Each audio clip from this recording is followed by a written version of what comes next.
Nasi kapau yang sudah terkenal itu ternyata asalnya dari tempat ini loh.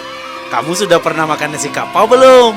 Sumatera Barat memang dikenal dengan kulinernya yang lama bana. Seperti kata Mas Menteri, wisatawan yang berkunjung ke Sumatera Barat menyampaikan dua tipe makanannya, yaitu enak dan enak sekali.